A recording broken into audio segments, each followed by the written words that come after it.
जौरी उजाडू दे आज साकड हे माग होऊ दे पहाट नवी आता होऊन जाऊ दे साऱ्या जगाला पाहू दे पडू दे पाऊल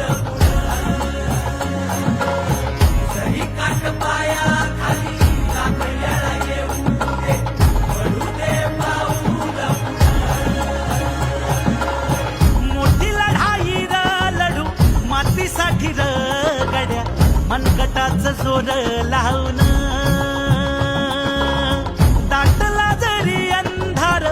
एकजूट होऊ आज दिवा देऊ तेज धावर